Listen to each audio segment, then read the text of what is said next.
Hey there, folks! Today we're going incognito to catch up with the dynamic duo of the 1970s screen. While the Bay City PD drew inspiration from the LAPD, the real heart of these tight-knit undercover detectives stemmed from two Brooklyn natives pioneering decoy work to combat crime. So, whenever they went undercover, there was a solid basis in reality, albeit with some tweaks. David Soul and Paul Michael Glaser truly brought these roles to life.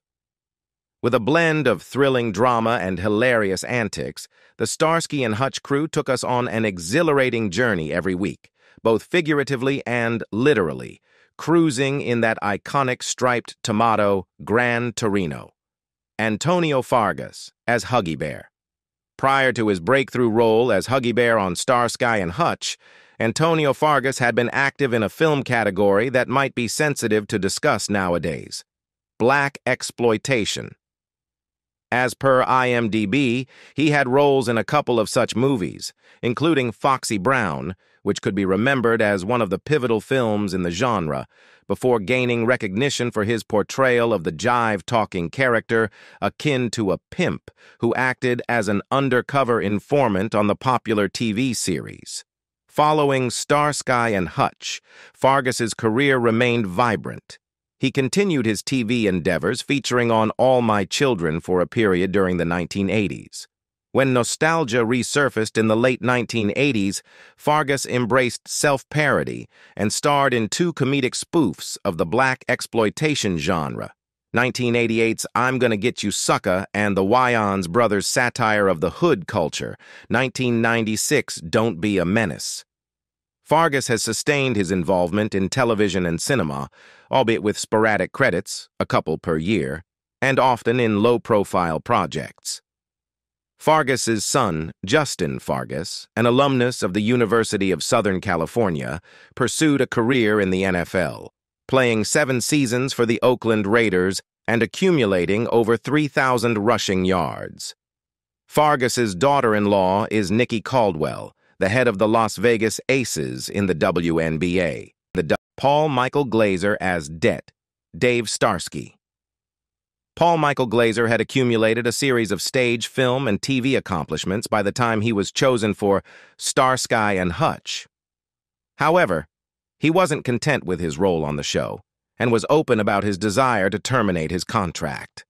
Following the conclusion of the series, he continued his professional pursuits, both as a director and an actor, though his engagements were less frequent and often in roles of lesser prominence. In 1981, the Glaser family encountered a tragic event.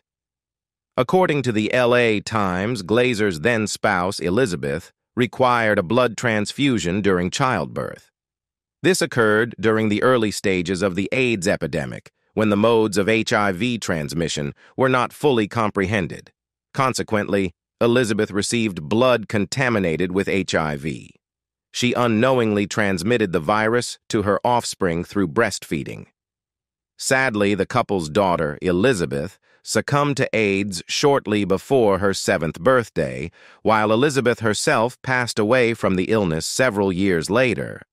Before her passing, Elizabeth established the Elizabeth Glaser Pediatric AIDS Foundation, an organization for which Glaser still serves as the honorary chairman.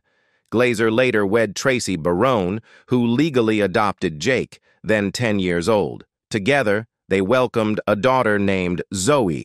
However, their marriage came to an end, with Glaser initiating divorce proceedings in June of 2007. As of 2007, Jake remained in good health, and as of 2016, he maintained his bond with Tracy. Charlie Picerni as Alex. Charlie Picerni portrayed Alex in the series.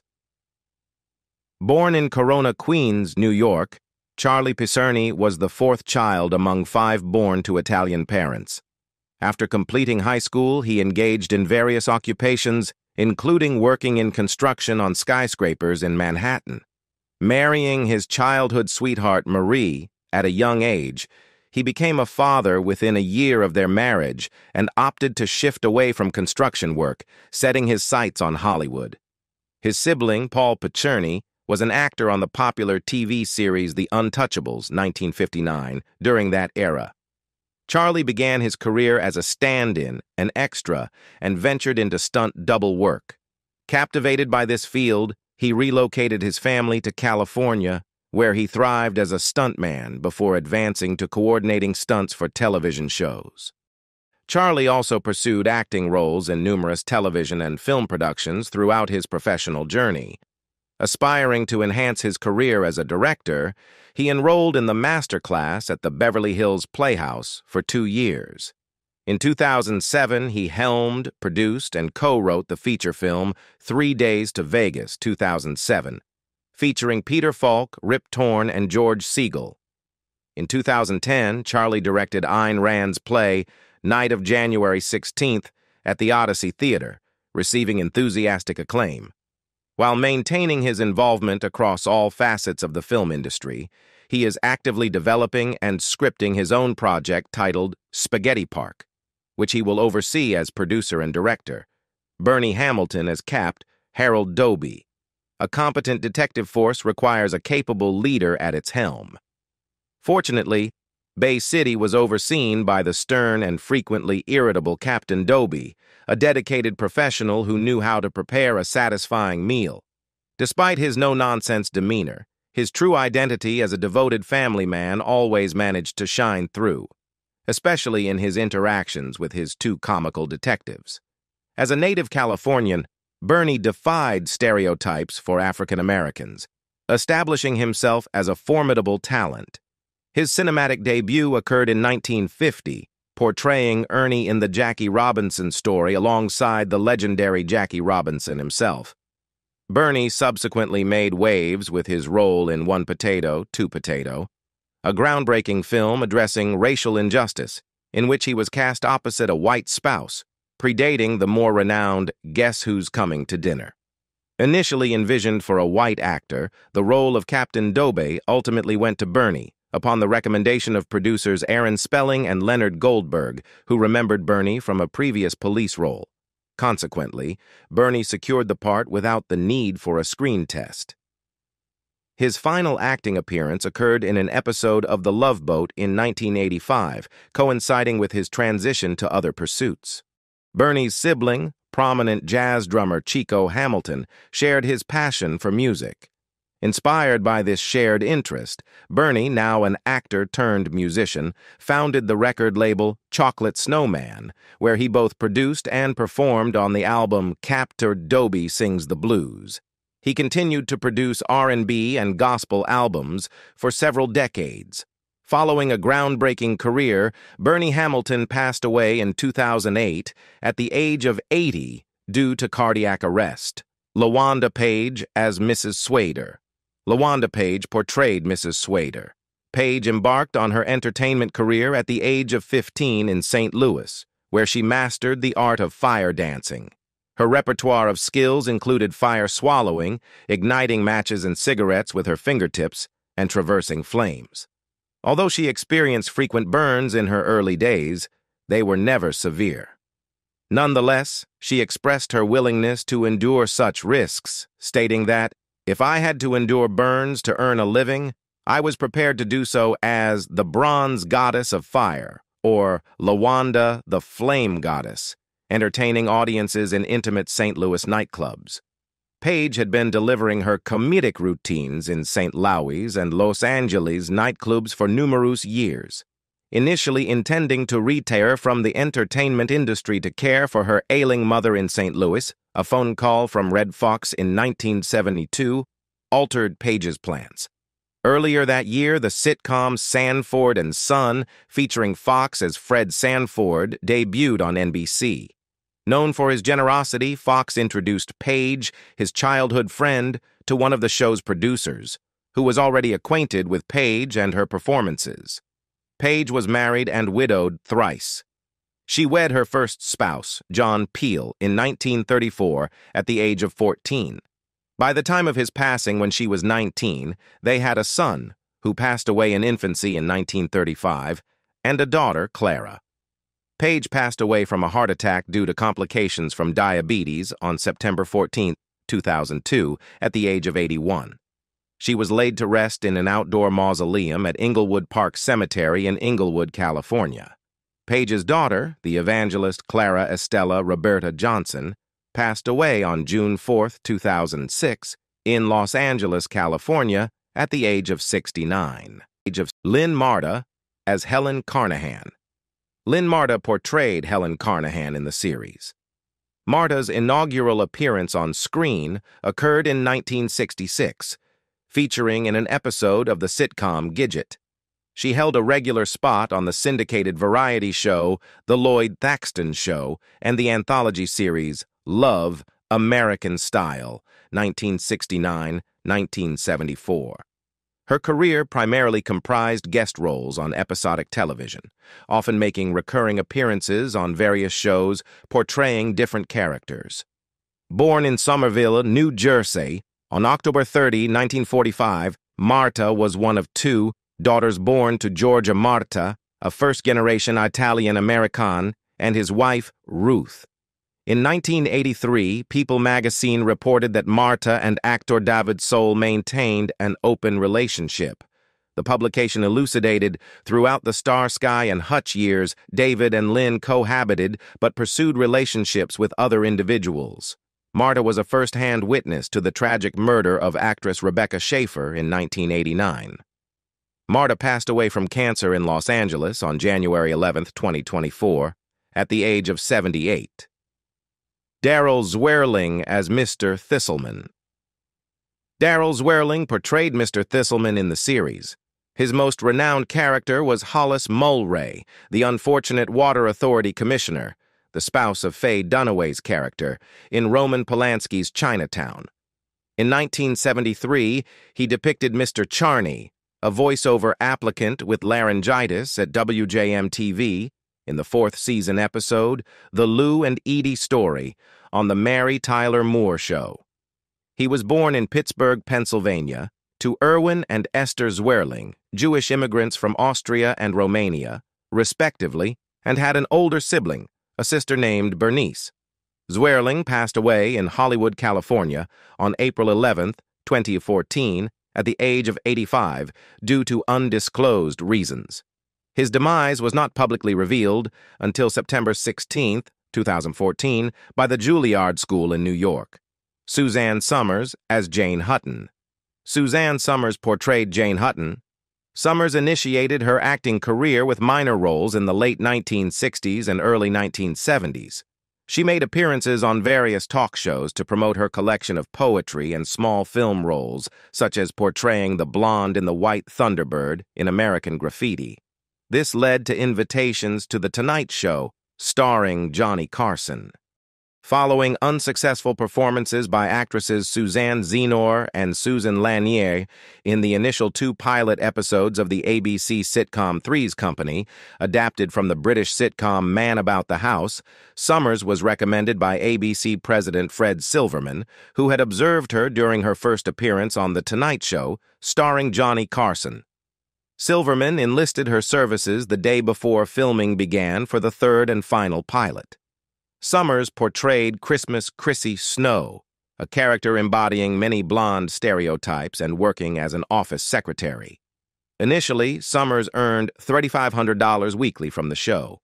Summers tied the knot with Bruce Summers in 1965, and they welcomed a son, Bruce Jr., in November 1965. After their divorce in 1968, Summers became a prize model on The Anniversary Game, a game show hosted by Alan Hamill. Despite Hamill being already married, they entered into a relationship. She became involved with him, resulting in an abortion. Summers battled hyperplasia in her 20s and skin cancer in her 30s. In April 2000, she received a breast cancer diagnosis and underwent a lumpectomy, followed by radiation therapy. In 2018, reports emerged that she underwent an experimental stem cell therapy to regenerate the breast she lost to cancer. Summers passed away at her residence in Palm Springs, California on October 15, 2023, a day prior to her 77th birthday. Alex Rocco as Thomas Calendar. Alex Rocco portrayed Thomas Calendar in the series.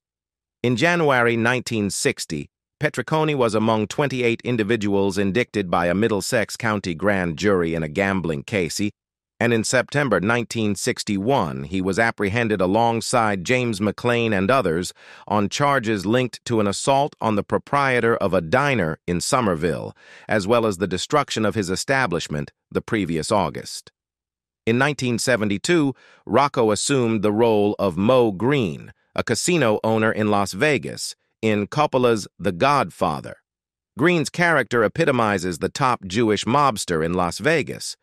Despite desiring an Italian character, director Francis Ford Coppola exclaimed, "I got my Jew," upon seeing Rocco.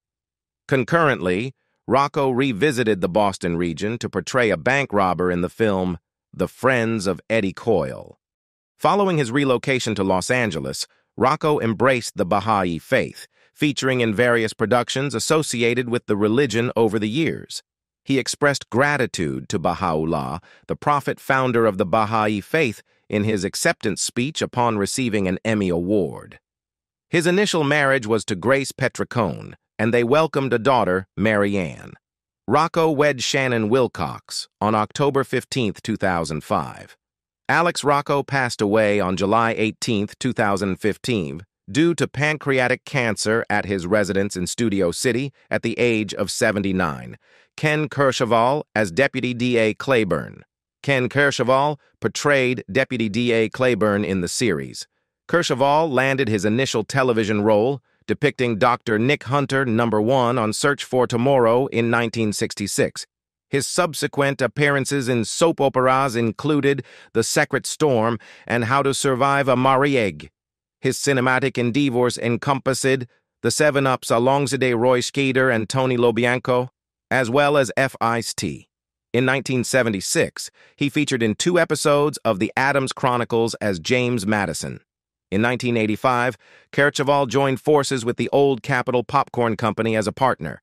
Initially prosperous, the business partnership deteriorated in 1988.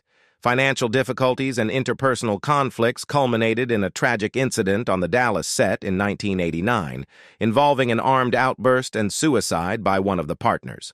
A lifelong smoker, Kercheval overcame lung cancer following surgery to remove part of his lung in 1994. Kercheval experienced 3 marriages and divorces and was the parent of 5 children. By 2012, he had 6 grandchildren. In his later years, he predominantly resided close to his family in Clinton, IN, relishing in local fairs and festivals. Kercheval passed away from pneumonia on April 21, 2019, at the age of 83. Charles Cyphers as Arthur Cole. Charles Cyphers takes on the role of Arthur Cole in Starsky and Hutch. Cyphers' cinematic debut occurred in the 1974 film Truck Turner, and he first collaborated with Carpenter in the 1976 action flick Assault on Precinct 13, portraying Starker, one of the unfortunate police officers ambushed by gang members. He later portrayed Sheriff Lee Brackett in the 1978 cult horror classic Halloween. 2 years after, Cyphers reunited with Carpenter, portraying Dan O'Bannon in The Fog, a 1980 horror film featuring Tom Atkins, Cyphers' Halloween co-star Jamie Lee Curtis, his fellow Assault on Precinct 13 counterpart Darwin Jostin, and Nancy Caius, who also worked with Cyphers in both Assault on Precinct 13 and Halloween. Cyphers has made numerous appearances in television productions. Throughout the 1970s, he had a recurring role as Hugo Muncie in The Betty White Show, and he made a guest appearance in an episode of Gibbsville in 1976. Additionally, he guest-starred in popular TV series such as Barnaby Jones, Wonder Woman, and The Dukes of Hazzard, and he portrayed Drake in the 1977 miniseries Roots. In more recent years, he has been featured in Sliders, ER, Seinfeld, Jag, and Any Day Now. From 1996 to 1998, Cyphers portrayed Al Yoroker in the 1990s sitcom Nick Freno, Licensed Teacher. He has also appeared in various made-for-television movies. David Soul as Det, Ken Hutch Hutchinson. David Soul Hutch. didn't venture into the entertainment realm with aspirations of becoming an actor. Rather, his ambition was to establish himself as a musician. As he expressed on his blog during his inaugural television appearance on The Merv Griffin Show, he introduced himself to the audience, emphasizing his musical pursuits. "I'm David Soul, and I aspire to be recognized for my music," he declared. Indeed, he achieved recognition for his musical talents, to a certain extent.